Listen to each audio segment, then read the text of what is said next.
नमस्कार, मैं दीपक शर्मा और मेरे YouTube मंच पर आपका स्वागत। दोस्तों, जब वक्त ख़राब होता है या यूं कहें ग्रह दशा ख़राब होती है तो अक्सर बड़े प्लान, कारगर प्लान वो भी फेल होने लगते हैं।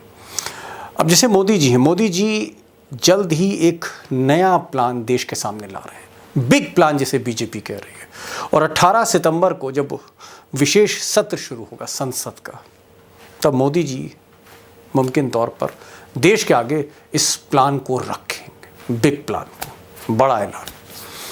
लेकिन ये जो साहब हैं, अब आजकल पता नहीं कौन सा प्रोटीन खा रहे हैं कि मोदी जी जो भी प्लान लाते हैं उसी पर ये पानी फेर देते हैं।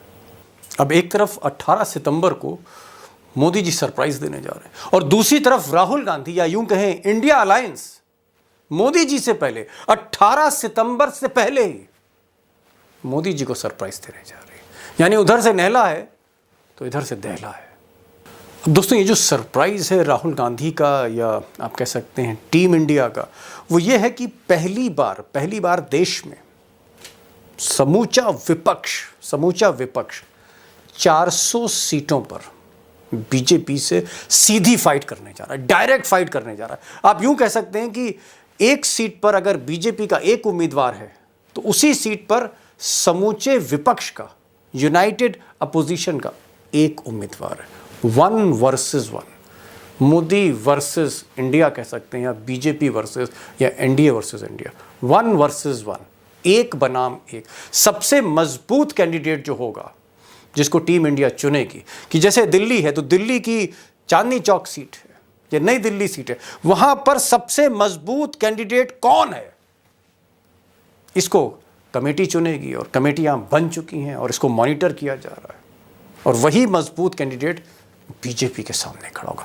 ये चीज या ये जो व्यवस्था है 400 सीटों पर होने जा रही। यानी लोकसभा में जो 543 सीटें, 400 सीटों को Rahul Gandhi team India identify करने जा रही है।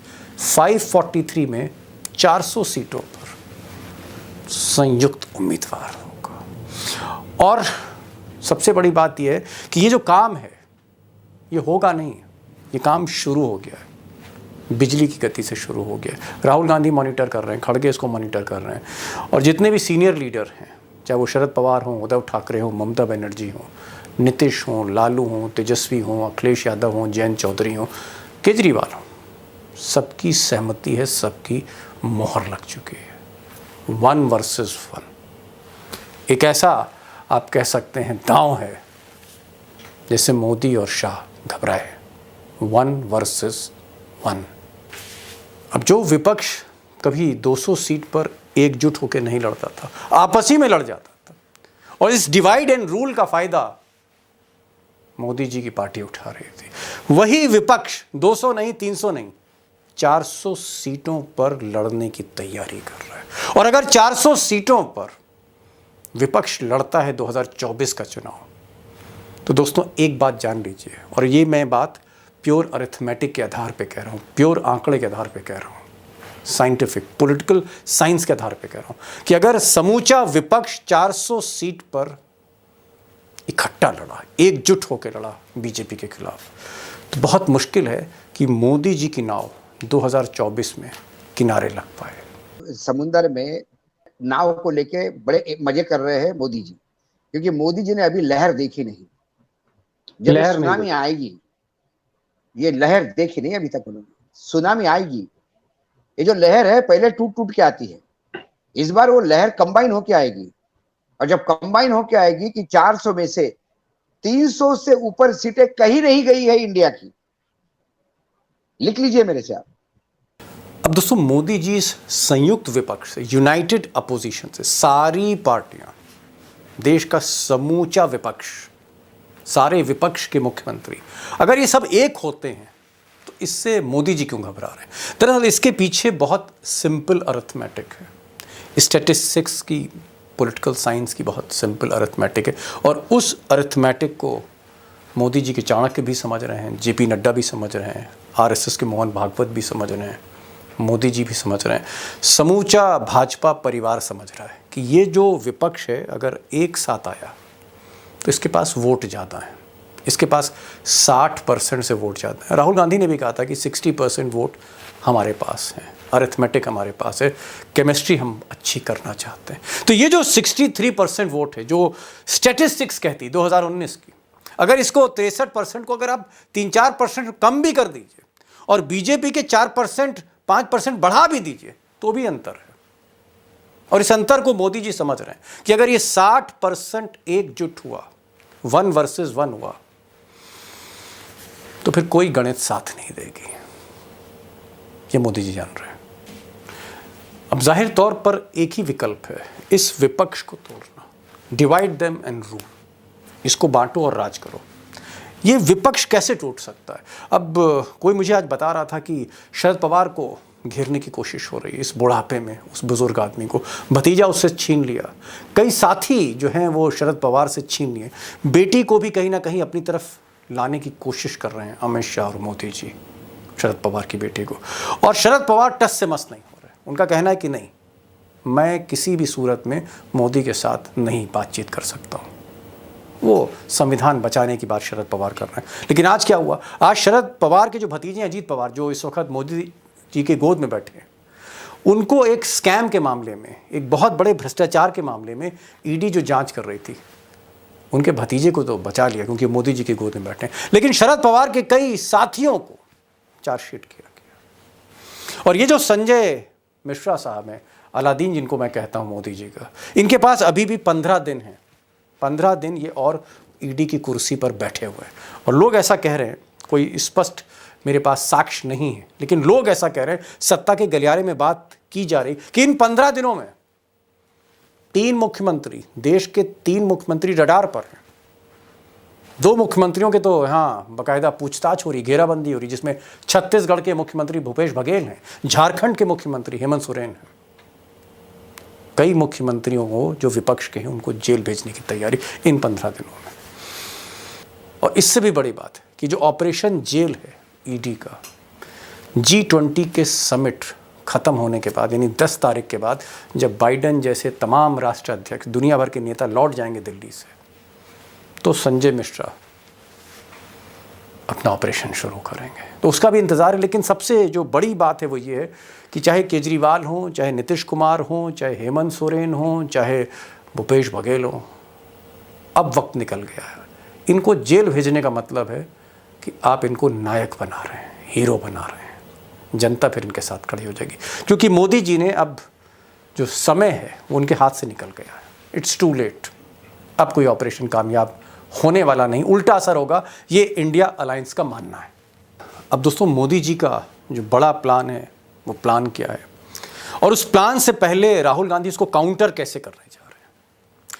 मुझे लगता है कि जो ये चुनावी साल है 2024 में जिस तरह की जंग लड़ी जाएगी, जिस तरह की सियासी जंग होने जा रही है, उसमें ये जो सवाल है कि कैसे राहुल गांधी कदम कदम पर मोदी को काउंटर कर रहे हैं, उनके हर नहले पर दहला फेंक रहे हैं। और ये जो 18 सितंबर को ये जो मेगा प्लान है, उससे पहले राहुल गांधी क्या करने जा रहे हैं और उसके बाद क्या करेंगे, और उसका असर 24 पर क्या होगा।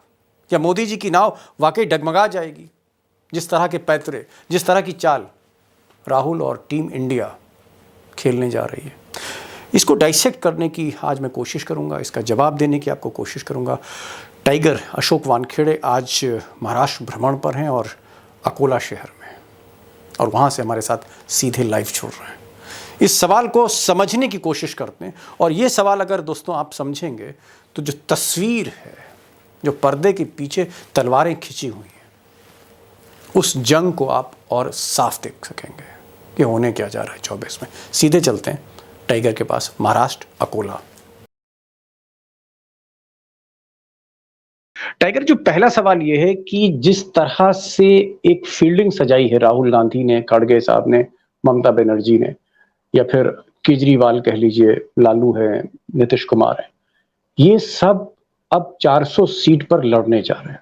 400 सीट पर विपक्ष एक तरफ होगा और मोदी और अमित शाह एक तरफ होंगे, यानी बीजेपी एक तरफ होगी। Modi versus rest. और ये जो रेस्ट का आंकड़ा है, सबको पता है, राहुल गांधी ने तो कल कह ही दिया था कि 60% से ज्यादा है, 60% से ज्यादा वोटर देश के वो विपक्ष के पास है। ये एक प्योर अरिथमेटिक है, प्योर साइंस है, ये कोई स्पेकुलेशन नहीं है। 400 सीट पर लड़ने का मतलब है कि कहीं ना कहीं मोदी और शाह के लिए जीत बहुत मुश्किल हो जाएगी। लेकिन सवाल मेरा 400 सीट पे नहीं, उस पर तो मैं बाद में आऊंगा। सवाल मेरा यह है कि जो ऑपरेशन हो रहा है, वो ऑपरेशन ये हो रहा है कि किसी सूरत से महाराष्ट्र को एकदम, महाराष्ट्र में चीर फाड़ कर दो, शरद पवार को और तोड़ो, क्योंकि शरद पवार टूटे तो महाराष्ट्र में महाविकास अघाड़ी टूटेगी। आपकी शरद पवार से बात हो रही है, उनकी बेटी से बात हो रही है, आपको क्या लगता है, क्या शरद पवार को तोड़ने में कामयाब हो जाएंगे अमित शाह, शरद अडानी के जरिए? शरद पवार इस बार इंडिया के साथ है, इंडिया के साथ रहेंगे, और शरद पवार जी जान लगा के एनडीए की सरकार घर भेजने के लिए शपथ लेके बैठे हैं। आपको क्या लगता है कि अभी सप्लीमेंट्री एक चार्जशीट का आज फाइल हुई है महाराष्ट्र में, उसमें अजित पवार और उनके वाइफ का नाम ड्रॉप किया है और शरद पवार के नजदीकों का नाम डाला है। शरद पवार टच से मस नहीं हो रहे, उनके लोग तो जेल में भी जाने को तैयार है, शरद पवार स्वयं जेल जाने को तैयार है, लेकिन इस बार आर पार की लड़ाई लड़ने को तैयार है।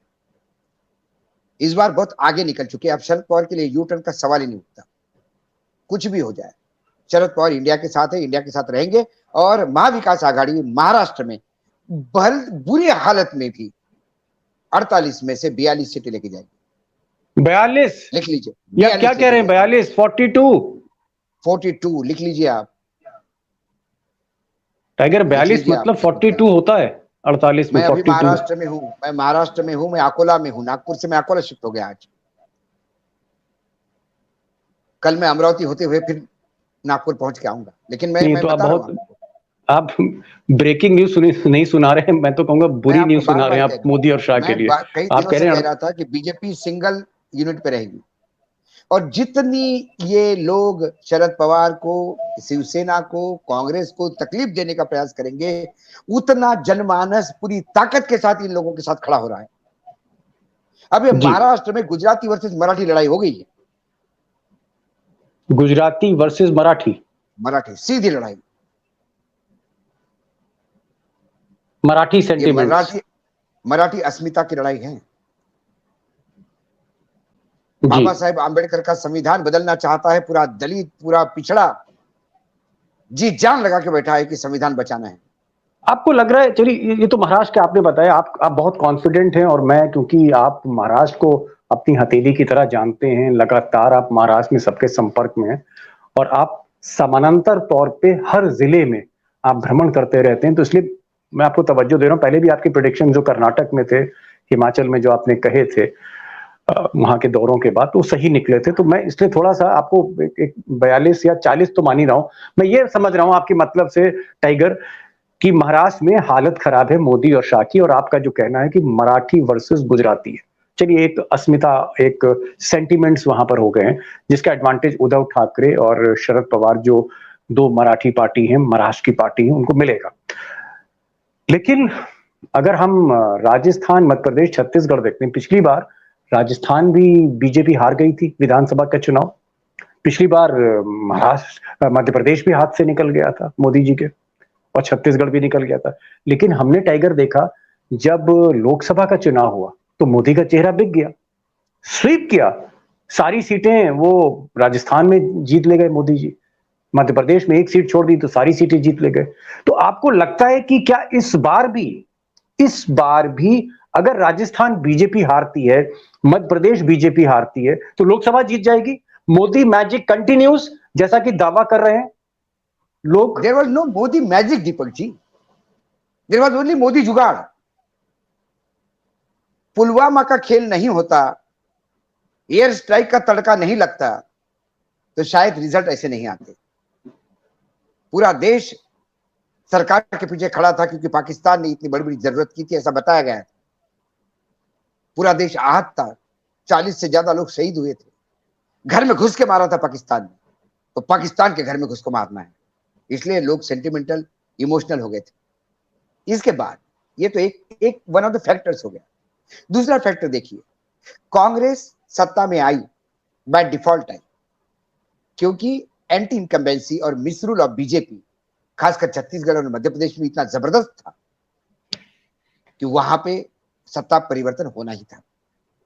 लेकिन उसके बाद क्या हुआ, कांग्रेस का केंद्रीय नेतृत्व इतना लचर था, इतना वीक था कि छत्तीसगढ़ जहां स्वीप किया था कांग्रेस ने, वहां मुख्यमंत्री तय करने में 1 महीना लगा, 1 डेढ़ महीना लगा।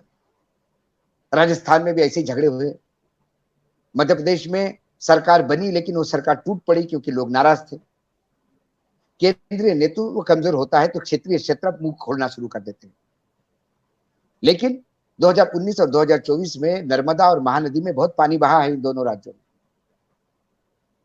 अब कांग्रेस मजबूत है और दिल्ली अपने आप को असहाय मजबूर है। बीजेपी असहाय मजबूत कर रही है, क्योंकि मात्र 39 सीटें जो डिक्लेयर की बीजेपी ने मध्य प्रदेश में, जो हारी हुई सीटें हैं, वो 39 सीटें डिक्लेयर करने के बाद जिस तरह का विद्रोह मध्य प्रदेश में हुआ, लोगों के इस्तीफे हुए, लोग पार्टियां छोड़ के जा रहे हैं, कार्यालय में मतलब आपका ये कहना है कि आपका ये कहना है, अगर जो दोस्त हैं हमारे देख रहे हैं, टाइगर का ये कहना है, टाइगर अगर मैं गलत बोलूं तो सही कर दीजिएगा, आपका ये कहना है कि मध्य प्रदेश राजस्थान में इस बार जो लोकसभा का नतीजा होगा वो 2019 जैसा नहीं होगा। नहीं अब होगा। डबल सरकार की डबल एंटी इनकम्बेंसी है मध्य प्रदेश में। 2019 में जो कांग्रेस की स्थिति थी वो आज बीजेपी की है जी। बिखरा हुआ संगठन, आंकड़ों की कोई नहीं सुनता, सब स्वयंभू हो गए हैं। और दूसरी तरफ कांग्रेस इकट्ठा होते हुए दिखाई दे रही है।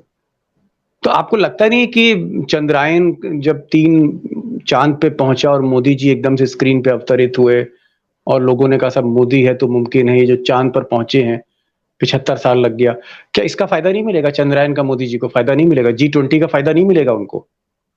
जिसको अपनी गर्भवती पत्नी को बांबू पे बांध के एक डोले में लेके जाना पड़ता है अस्पताल, रोड नहीं है, बच्चों को टायर के सहारे नदी पार करके स्कूल जाना पड़ता है, वो लोग आपको लगता है चंद्रयान सेलिब्रेट कर पाएंगे? उन्हें मूलभूत सुविधा दे नहीं रहे हैं आप चंद्रयान की बात कर रहे हैं। नहीं, 200 रुपए सर 200 रुपए कम तो कर दिए मोदी जी ने सिलेंडर में, और क्या आप चाहते हैं? 200 रुपए मोदी जी ने पर इसलिए सिलेंडर कर दिए कम, 200 रुपए इसलिए कर दिए मोदी जी ने कम क्योंकि दालें 200 रुपए क्रॉस कर गई और तेल भी 200 रुपए हो गया है जी। 200 रुपए आप एक तरफ आपने क्या किया, 410 रुपए का सिलेंडर आपने 1100 रुपए का किया और उसको 200 कम करके आपको लगता है कि आपने एहसान कर दिए। किसी गरीब आदमी के पूरे कपड़े उतार दिए और वापस लंगोट दे दिया उसको। वो पूरे पिछले 2 साल से वो नग्न अवस्था में घूम रहा है, अब उसको लंगोट देके कहते हैं कि देखो हमने आपको कपड़े दिए हैं। क्या दिया है आपने? उसी में से तो दिया है जो पहले लूट चुके हो हमको। जी जी। तो आज महंगाई की मार इतनी है कि ये 200 रुपए से क्या भला होगा, मुझे बताइए आप। एक गरीब क्या सब्जी खा पाएगा? क्या एक गरीब दाल खा पाएगा?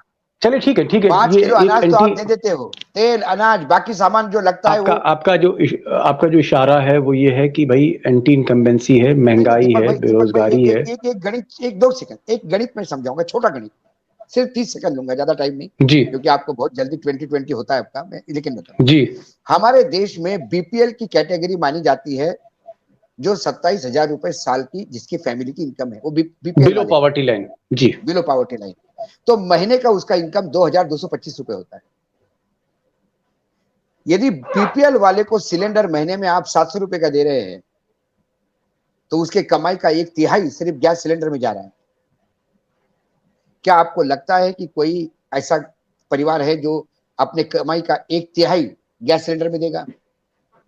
इसलिए ये सिलेंडर 10 करोड़ बांट चुके हैं कनेक्शन, 9,50,000 बांटे हैं और अब कह रहे हैं कि हम 75 लाख और दे देंगे तो 1 करोड़ हो जाएंगे, 90 लाख 50,000 से लेके। जी जी। तो 1.5 करोड़ में रिफिल कितने हो रहे हैं? आप ये मजाक ठीक कर रहे है, हैं गरीबों के साथ। मैं समझ गया। सिलेंडर का जो आपने प्रकरण बताया कि अगर कमाई ही गरीबी की रेखा से नीचे जो परिवार रह रहे हैं, जिसे हम बीपीएल कहते हैं, बिलो पॉवर्टी लाइन, अगर उनकी कमाई ही 2-2,500 रुपए है, तो 700 रुपए का सिलेंडर में 200 कम भी कर देंगे तो कैसे वो ले पाएंगे, कैसे अफोर्ड करेंगे? ये एक बहुत इंपॉर्टेंट क्वेश्चन है मुझे लगता है। और दोस्त जो देख रहे हैं उनको समझ रहे होंगे हमारे दोस्त। अ, एक सवाल और ये थोड़ा-सा सवाल जो है जहाँ पर मुझे थोड़ी-सी आशंका लगती है। मुझे लगता है कि जब सीटों का बँटवारा होगा इंडिया में, भले ही राहुल गांधी ने दिल बड़ा कर दिया, लालू यादव ने दिल बड़ा कर दिया, केजरीवाल हैं, ममता बनर्जी हैं, ये लोग कैसे एडजस्ट करेंगे? मतलब आपको लगता है झगड़ा होगा पंजाब को लेके, दिल्ली को लेके, बंगाल को लेके? ये जो कुछ सहयोगी दल हैं, क्या इससे एक टूट हो सकती है आखिरी समय में? नहीं, अब ये फेविकॉल का जोड़ है। इस फेविकोल का। इंडिया गठबंधन का कोई भी राजनीतिक दल, जब हर दल ये बोल रहा है कि हम शहादत देने को तैयार है, हम नुकसान उठाने को तैयार है, जी, लालू बोल रहे हैं, ममता बोल रही है, राहुल बोल रहे हैं, केजरीवाल जी बोल रहे हैं, तो फिर झगड़े कहाँ हैं? जी, 400 सीटों का करीब करीब आपने बताया कि 400 सीटों पे ये आ रहे हैं, लड़ रहे हैं। जी, मैं दूसरा आंकड़ा बता रहा हूँ, 326 सीटें ऐसी है जहां 28 गठबंधन में से, गठबंधन की जो 28 घटक है उनमें से जी, 14 राजनीतिक दल ऐसे हैं जो जी। लोकसभा में उनके कैंडिडेट 2 नंबर पे कहीं ना कहीं थे। वो आंकड़ा 326 होता है। यदि विपक्ष कंबाइन होकर उस 326 पे भी जोर लगाए तो 326 उनके झोली में आ सकता है। तो आप समझ लीजिए टाइगर, अभी 326 का आंकड़ा कितना बड़ा होता है। एक और बिग क्वेश्चन, ठीक है आपने कहा कि राजस्थान में कुछ सीटें घटेंगी मोदी की, मध्य प्रदेश में घटेंगी, लेकिन उत्तर प्रदेश अभी भी बहुत मजबूत स्थिति में, क्योंकि विपक्ष अभी भी वहां बिखरा हुआ है। अखिलेश यादव मुझे थोड़ा कमजोर लगते हैं। जयंत जो है वो कोशिश तो करते हैं, लेकिन जयंत की रीच जो है वो सिर्फ 4-5 आप कह सकते हैं जिलों में, कमिश्नरीज में है, उससे ज्यादा नहीं है। अखिलेश ही मेन अपोनेंट हैं और मायावती है, मायावती भी खामोश हैं। उत्तर प्रदेश में इस बार जो आंकड़े आ रहे हैं, और कहीं ना कहीं कांग्रेस भी समझ रही है कि 70 सीटें, 80 में से 60-70 सीटें बीजेपी के पास जा सकती, तो एक बड़ा चंक, 60-70 का एक बड़ा चंक है। आपको लगता है इस बड़े चंक को तोड़ने के लिए क्या मायावती, भले ही मायावती ये कह रही हूं अभी कि भाई हम तो किसी के साथ नहीं जाएंगे, मेरा हाथी मेरे ही साथ चलेगा, मेरा हाथी ना राहुल गांधी के साथ जाएगा ना ही मोदी के साथ, अकेला चलेगा, अकेला चलो रे, ये उनके हाथी का नारा है जो मोदी कह रहे, जो मायावती कह रही है। तो बिना मायावती के, बिना इस हाथी के, ये इंडिया अलायंस की बारात कामयाब कैसे होगी उत्तर प्रदेश में? क्योंकि मुझे तो दिख नहीं रहा कि मायावती झुकने को तैयार है, वो तो डरी हुई है सीबीआई ईडी से। दीपक भाई, अभी आपने बहुत सही कहा, हाथी को साथी नहीं चाहिए, लेकिन हाथी किसी ने मेरे कहा कि साथी। हाथी मेरे साथी, तो क्या कर लोगे? मैं आपको बता रहा हूं, अखिलेश भी तैयार है नुकसान उठाने को उत्तर प्रदेश में। और जब आचार संहिता लागू होगी तो आप उत्तर प्रदेश में बड़ा बदलाव देखेंगे। रही लेकिन मायावती को मनाएगा कौन? अरे, मायावती का भतीजा जो अब सबको भतीजा देख रहा है, आकाश। आकाश, जो उनका भाई है आनंद, उसका जो भतीजा है आकाश, जी और बेटा। बहुत अच्छा संगठन पे पकड़ रखता है, अभी राजस्थान में काम कर रहा है, वो भी जी, डिस्कशन में है गठबंधन के, वो भी एक मतलब रास्ता आप खोज ये रहा कह है। रहे हैं कि जो यंग जनरेशन है मायावती के परिवार में, आकाश हैं जो अंग्रेजी स्कूल के पढ़े हैं, समझते हैं चीजों को, वो ये पार्टी खोना प्रेशर नहीं डालेंगे चाहते। मायावती पे, परिवार पे?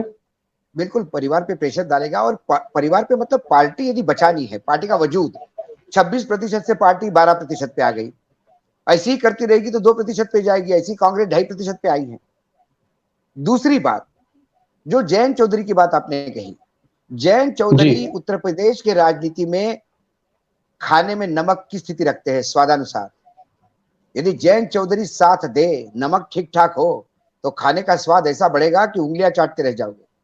तो हर पॉकेट में जयंत अपनी सीट नहीं निकाल सकते, लेकिन यदि जयंत का तड़का बैठ माहौल गया, बना सकते। माहौल बना सकते हैं। उनके पास हर कॉन्स्टिट्यूंसी में यदि 5-10 हजार वोट है तो वो आगे वाले का मार्जिन खत्म कर सकते हैं। मतलब आप ये कह रहे हैं कि जैन चौधरी उनकी रीच जाट वोटों तक है, रीच कम भले ही हो, लेकिन तड़का है दाल में, वो दाल में तड़का है, दाल नहीं उनके है बगैर लेकिन तड़का है स्वाद, वो। स्वाद अकेला नमक आप खा नहीं सकते हो, लेकिन खाना नमक के बगैर नहीं बन सकता। तो यदि जी इंडिया के थाली में ये नमक है तो ये साली सजेगी। वो थाली उत्तर बिकेगी। प्रदेश में, उत्तर प्रदेश में कम से कम 40 सीटें ऐसे है जहां हारी हुई नंबर 2 की पोजीशन पे नंबर 1 करवाना, ये उनके उनका करिश्मा हो जी सकता है। Tiger, last question, final question जो मैं चाह रहा था शुरू में पूछूं, फिर मुझे लगा कि आखिर में पूछना चाहिए, क्योंकि मैं बहुत सी चीजें आपसे निकालना चाह रहा था। उत्तर प्रदेश आप गए थे, तो उत्तर प्रदेश की बात मुझे करनी थी, मुझे महाराष्ट्र की बात करनी थी, शरद पवार से आप बात कर रहे थे, फिर आप से मुझे राजस्थान का जो दौरा है, राजस्थान का मुझे फीडबैक लेना था, मध्य प्रदेश में इंदौर तो आपका बेस रहा है। अब फाइनल क्वेश्चन कि अगर, जैसा कि राहुल गांधी के खेमे से खबर आ रही है कि साहब 400 सीटों में, 543 में 400 सीटों पर 1-to-1 फाइट है, यानी एक सीट पर, हर सीट पर अपोजिशन एक यूनाइटेड और इधर बीजेपी, एक बनाम एक, 400 सीटों पर अगर मिलकर एकजुट होकर अपोजिशन लड़ती है और एक संयुक्त उम्मीदवार देती है बीजेपी के खिलाफ, तो ये नतीजे आपको किधर जाते हुए दिख रहा है? और अगर आप नतीजे पे रोशनी ना डालें तो मोदी जी की नाव पे ही डालते हैं कि नाव तैरेगी, नाव क्रॉस करेगी, नदी के उस किनारे पे पहुंचेगी 2024 के, या मझधार में नाव आपको हिलती डुलती दिख रही है मोदी जी की? नदी नदी समुन्दर में तय नाव को लेके बड़े मजे कर रहे हैं मोदी जी, क्योंकि मोदी जी ने अभी लहर देखी नहीं।